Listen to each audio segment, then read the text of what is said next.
And Diana Steele, who's here. Your company is? Eating for Energy. Eating for Energy. I love that. We need the energy, especially with the 3 a.m. We're cleaning up our digestive system. So often we hear people go, oh, I'm on the such and such cleanse, which means I'm only eating certain fluids with cinnamon in them. Yeah, lemon juice and cayenne pepper or something like that. What are you doing? No. Right, that's that master cleanse I hear so much about. Isn't that really just people going, I need to lose weight, so I'm going to deprive myself? Often, and unfortunately, when you go on a cleanse or a fast like that where you're not eating enough fuel, your body doesn't have enough energy to sustain itself, so it starts eating itself, basically. So you start using muscle for fuel, which shrinks your or lowers your metabolism, and then you end up regaining 110% of the weight you lost. Which is I don't never where you want to go. No, and I love and we're going to talk a little bit of yogurt here and probiotics.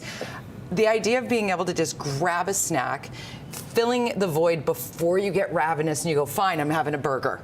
Nothing wrong with a burger in moderation, but when you manage your blood sugar and your protein levels all day long, it helps so much. Yeah, eating regularly throughout the day makes a big difference. 66% of the population experience some sort of digestive discomfort, whether it's gas or bloating or indigestion, and people are thinking, well, let me do a cleanse, maybe I've got to eliminate a food group in order to feel better, but really it's about adding foods that we need to have in our diet rather than taking everything away. Did you hear that, people? You might not need to be gluten-free after all, because you could just do so there are lots of fermented foods that have really healthy bacteria in them naturally that can help restore some of the natural bacteria in our gut. And when the gut flora is healthy, then you're going to have an improved immune system and healthy digestive system. So foods like probiotic yogurts or kefir, which is a fermented milk product, kombucha, if you'd like to have that fermented black tea, kimchi, which is the cabbage that's fermented, and there are lots of other fermented foods like sauerkraut is fermented, but if you get it in the jar, it's probably been processed with heat that there's no live bacteria in it. So it's more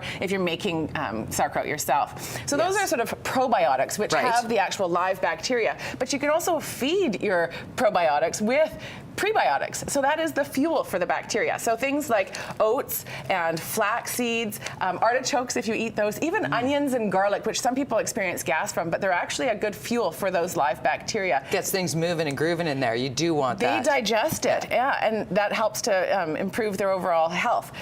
So it's like their food. And then asparagus as well. So eating those kinds of foods, as well as eating more fiber.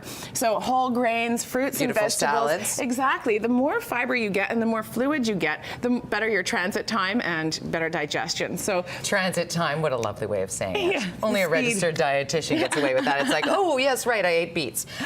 We are doing a salad dressing here with yogurts? Exactly. So there's lots of different ways to add yogurt to your diet without just eating a container of yogurt. You can make a salad dressing with it. So this one here has fresh raspberries. I just invented this recipe last night, actually. Really? Yeah. And this has Diana Steele. Raspberry yogurt. So this is Activia probiotic yogurt. So a sweeter yogurt. Yeah, so then you don't have to add any sugar or honey to your salad dressing, right? Keep going, keep going. And then we've got balsamic vinegar. Balsamic, love the balance of the sweet with the balsamic vinegar. Olive oil, extra virgin. Excellent for you. A little bit of Dijon mustard. Dijon with the raspberry. Oh, raspberry vinaigrette, balsamic raspberry. That makes so much sense. Yeah, and you know, so I get to taste this? Yes. Well, this is the dressing. So drizzle it on. That would be lovely. Thank you very much. So adding a little bit of yogurt to your salad dressing can be great. So Activia's actually got a challenge right now. They're challenging Canadians to have 2 Activia yogurts per day for 4 weeks to help reduce some of their digestive symptoms like gas and bloating.